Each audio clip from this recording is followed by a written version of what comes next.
Hello all. At the start of Ramadan, we was all fortunate enough to have a Q&A session with Mr. Ghanem, who is the owner of a number of healthy restaurants here in Qatar. Okay, he explained the importance of healthy eating and staying active throughout Ramadan. Within the last couple of weeks within your PE lessons, you have looked at completing a series of tasks that link to Ramadan. We've looked at what foods are suitable for you to eat throughout your Ramadan period and how they will help fuel your physically active workouts, whether they are low intensity or at a higher intensity.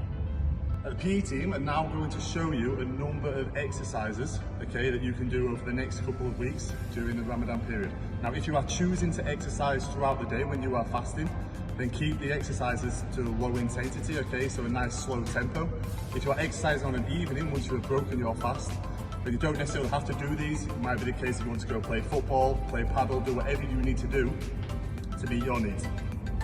Firstly, we're going to start with our lower body. So we're looking at our largest muscle groups, looking at our quadriceps, our hamstrings and our gluteals are just at the back. So just to begin, we're going to step out with our strongest foot forward in a lunge position. When we obtain that position, we're then going to bring our arms out and obtain what's called the warrior position. You're going to hold this for literally between 10 to 15 seconds. When you have held this, you're then going to move back with control, bring that arm up and hold again 10 to 15 seconds. At this point, you're then going to come back down, bring the arms back to the side, and you're going to still maintain with the same leg this lunge position. Now, to make this harder, you're then going to pulse, or you can just hold this position. And again, try to aim on this for between 10 to 12 repetitions, or again 10 to 15 seconds if you're going through time. From this point, you're then going to bring your body round to the front, bring those legs slightly in. We're then going to focus on squats. So hip width apart, toes slightly outwards, and we're going to go down. I'm bringing my arms up for a little bit of balance, and I'm maintaining a straight back. So down and up. To make this harder, I might go down and hold for a longer time, or I might then pulse again. So down and up, down and up, down and up. And you will feel that then on your quadriceps. Finally, we're then going to go into a curtsy lunge. So again, stick with the same leg that you were working before. So mine was my left. I'm going to bring my right leg back, down and up. My shoulders are facing forwards. This works your gluteals, so you'll feel it at the side. And again, my arms coming up for balance. Once you've finished, you then need to do all of that on the opposite leg. So I'm going to show you plank variations that can easily be done with low impact during Ramadan. Okay, so you want to stand with your feet hip distance apart. You're just going to roll down, and if you need to, bend the knees and walk your hands onto the mat. And then we just come into plank. Now you can stay in your plank if this is okay for you. You can stay here. If you need to, drop the knees, keep the head where it is, and we'll just hold that for however long you can, maybe 30 seconds. Okay? After we do that, then we can do different variations. You can either do it on your toes, or we can come up and we just twist around, and we hold. If you need to, you can drop the knee to the mat. This is an easier variation. And again, you want to try and hold that for about 30 seconds. Then we also do that there on the other side.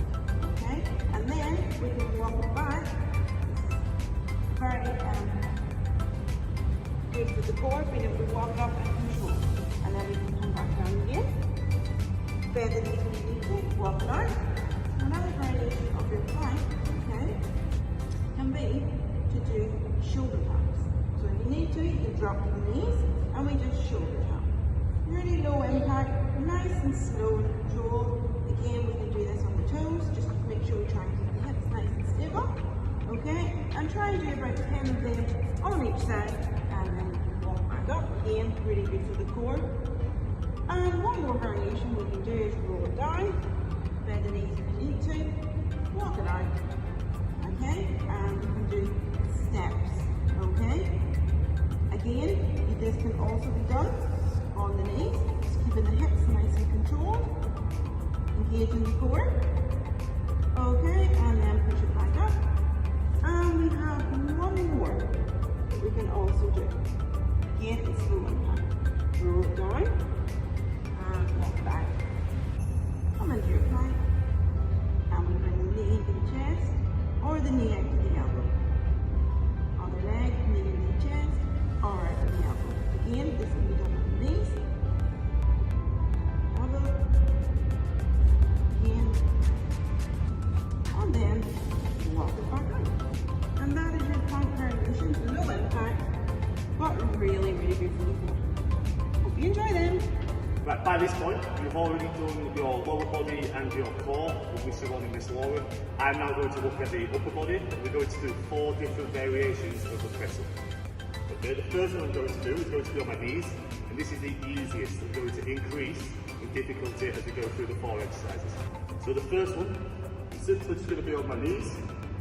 See here my legs starting at a 90-degree angle. I'm going to go forward, arms shoulder width apart. Okay, and then all I'm going to do, go down into the press up position, hold, and then back up. Down, hold, and then back up. The next variation is still, I'm staying on my knees, but I'm going to put my hands into a small diamond. Okay, this works more on our triceps instead of focusing on our pectorals. So in this position, again, all I'm going to do is go down, keep my elbows nice and tight, and then up, down, and then up. Okay, so they're the 2 variations on our knees. The next one is going to be what we call a normal press up. This is the exact same as the first one, but I'll be on my feet and not on my knees. So again, arms just a little bit wide in the shoulder width apart. Down nice and low, and then back up. Down nice and low, and then back up. And if you want a real challenge, the next one is what we call a pike press up. Okay, so I'm going to get into a position where again I'm on my feet, but I've got my back nice and straight with my bum nice and high. And all I'm going to do in this position is go down and up. And that's the 4 different variations of the press up. In terms of repetitions, how many times you're going to do it per day, so I recommend doing between 8 and 12 reps, and ideally 3 to 4 sets.